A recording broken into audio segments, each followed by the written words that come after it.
Picture this. You're standing on the porch of the house you grew up visiting every summer as a little girl. Your father's house, the one he left to you when he died.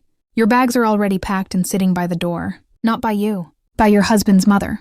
And through the window you can see him, your husband of 9 years, laughing with another woman in your kitchen, pouring her a glass of wine like she already belongs there. Now hold on to that image, because in about 12 minutes, you're going to watch every single piece of it fall apart in his hands. Stay with me until the end. My name is Claire Whitfield, and this is my story. I married Grant Sinclair when I was 27. He was charming in that easy, practiced way. The kind of charm that later, when you're older and wiser, you learn to recognize as a warning sign instead of a compliment. His family had money. Old money, the kind that comes with a lot of opinions about how things should be done and who should be doing them. His mother, Diane, decided within the first month that I wasn't quite right for her son. Not wrong exactly, just not enough. Not polished enough, not connected enough. Not, and this became her favorite word over the years, not fertile enough. For 8 years, Grant and I tried to have a baby. Every failed month felt like a small funeral I had to attend alone. Because Grant had a way of turning away from hard conversations, and Diane had a way of turning every family dinner into a referendum on my body. Some women just weren't built for motherhood, she said once, smiling over her wine glass like she'd paid me a compliment. It's not a failure, dear. It's just biology. I sat through 4 rounds of fertility treatment. I sat through a doctor telling me, gently, that natural conception was extremely unlikely. I sat through Grant's silence in the car afterward, a silence that somehow felt heavier than anything he could have said. What none of us knew, what nobody had bothered to look closely enough to find, was that I had a treatable hormonal condition that had been quietly sabotaging every single cycle for years. Nobody caught it. Not until a new doctor, a specialist named Owen Reyes, reviewed my full file, almost as a courtesy, and noticed a pattern. Every other doctor had skimmed past. This isn't infertility, he told me. This is a diagnosis nobody made. You were never the problem, Claire. You were just never given the right answer. 6 weeks of treatment. I didn't tell Grant. After 8 years of hope turning to ash in front of him, I wasn't ready to hand him one more thing to watch die. I wanted to be sure first. I got my answer on a Tuesday morning, sitting alone in my car outside a pharmacy, staring at 2 lines on a test I'd taken almost as a formality. Pregnant. After 8 years. After being told it was nearly impossible. I drove home that afternoon already rehearsing how I'd tell him. I had a whole speech in my head. I never got to say a word of it. My suitcase was on the porch.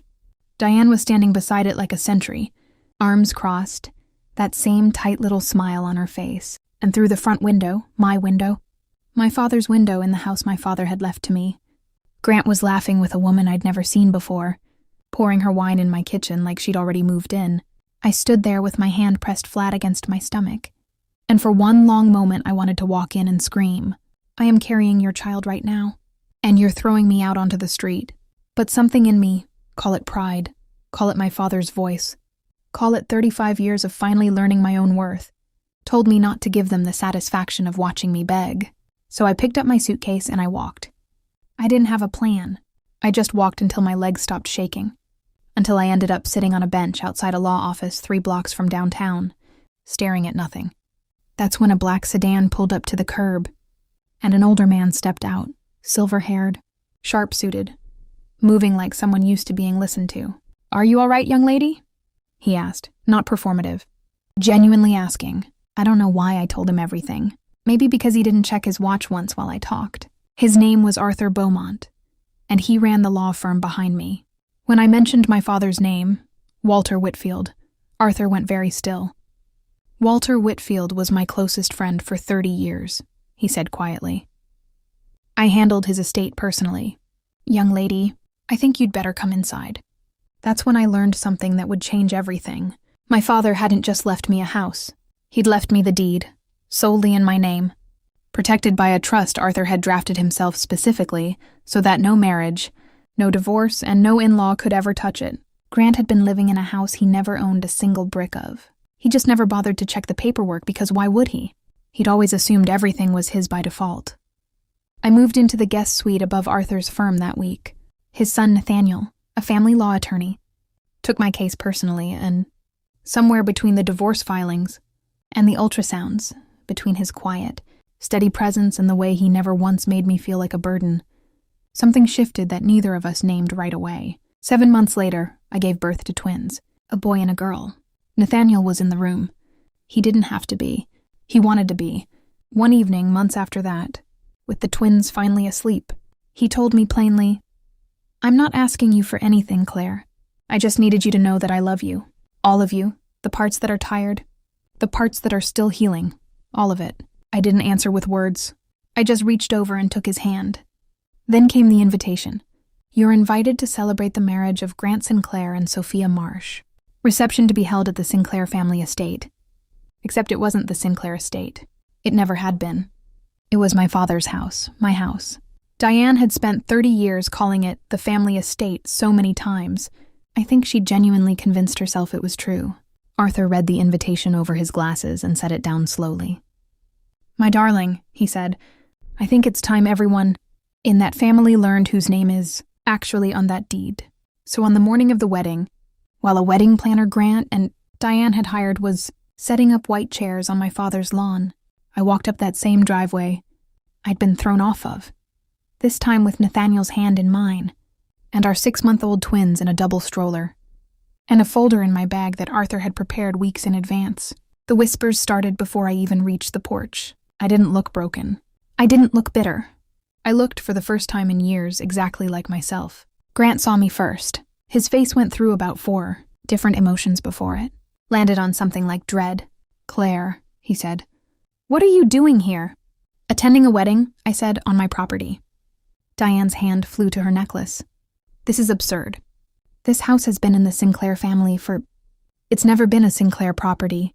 "Diane," I said, and I handed her the folder. "It's been mine since the day my father died. You've been planning a wedding reception on land you don't own, and you never once thought to check." Sophia, the bride, went pale, looking between the folder and Grant's stricken face. And that's when a man none of us had been expecting stepped through the crowd. Calm, direct, walking straight past Grant to stand in front of Sophia. "Owen," Sophia whispered. "My doctor." It turned out he and Sophia had a history. Neither of them had ever fully closed. A relationship she'd walked away from a year earlier under pressure from her own family, choosing status over what she actually wanted. "I told myself I'd stop waiting for you to choose," Owen said quietly. "I'm done waiting. I'm not here to ruin your wedding. I'm here because I couldn't watch you marry someone else without at least telling you the truth."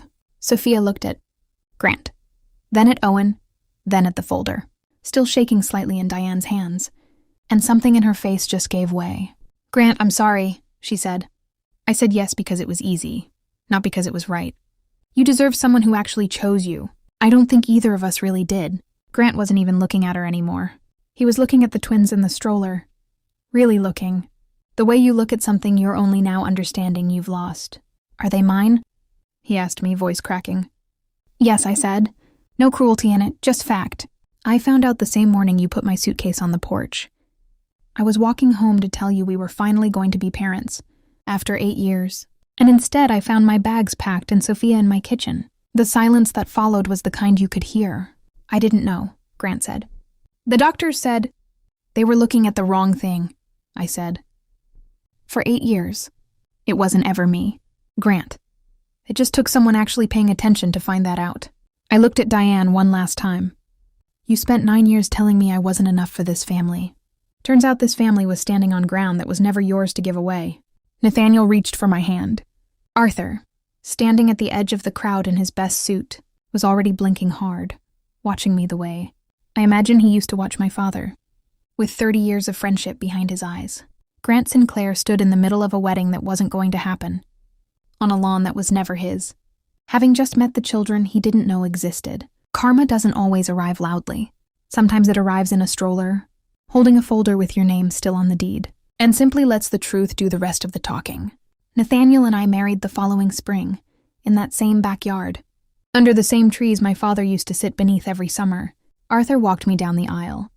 He'd earned that. These days, most mornings look nothing like that scene on the porch. They look like scrambled eggs and 2 toddlers arguing over the same spoon. Nathaniel making coffee behind me, humming something off-key, ordinary, unhurried. entirely mine. I spent 9 years being told I was lucky to have what little I had. Turns out I never needed luck. I just needed someone to finally read the paperwork. If you enjoyed this story, hit like, drop a comment, and subscribe for more real justice, real reveals, and real endings that actually feel earned.